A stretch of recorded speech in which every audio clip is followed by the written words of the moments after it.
17 yaşlı yeniyetmə bir il əvvəl bitirdiyi məktəbin qarşısındakı həyətdə ölüb. Hadisə dünən axşam saatlarında paytaxtın Sabunçu rayonu Bakıxanov qəsəbəsindəki 94 sayılı məktəbin qarşısında baş verib.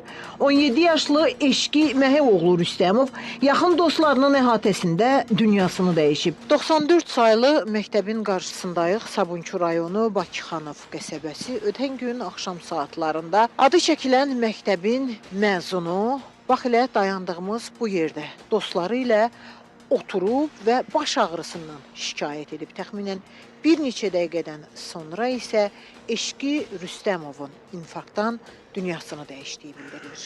Hadisənin baş verdiyi an Eşki Rüstəmovun yanında olan həmyaşıdları onun partlayışdan həyəcan keçirdiyini iddia edirlər. Ürəyi əvvəlcədən xəstəymiş onun. Əvvəlcədən deyilən ürəyində. Heç məktəb vaxtı var idi mi? Məktəb vaxtında belə heç xəbərimiz yox idi.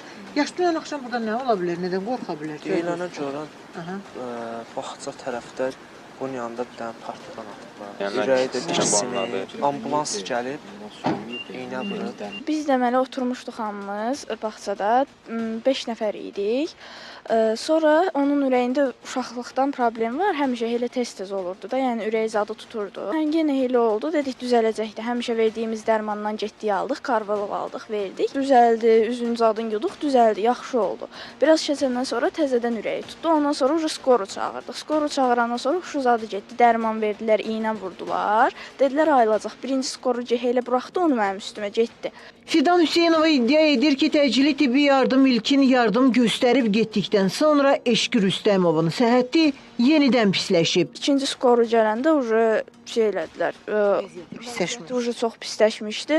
Mindirdilər skoruya ki, aparsınlar xəstəxanaya, ürəyi dayanmışdı. Özü də idmanla məşğuldur deyə, nə siqaret, futbolçudur deyə özü siqaret və yaxud başqa bir şey heç istifadə eləmirdi. Mərhumun qonşularından öyrəndik ki, Eşki Rüstəmovun ailəsi əslən Cəbrayıl rayonundandır. Evin tək oğlu olan Eşkinin özündən başqa bir bacısı da var. Hündür boylu, belə viddi oğlan idi. Ürəyində dedilər ki, tromb var imiş. Bəs məktəbdə oxuduğu illərdə mən... Yox, heç bir problem olmayıb. 17 yaşlı yeniyetmənin dəfnindən qayıdan doğmalarının təfərrüatlarını öyrənmək istəsək də danışmaq istəmədilər. Hazırda faktla bağlı araşdırma aparılır. Sevinç Vaqif qızı, Üzeyir Ağayev, Xəzər xəbər.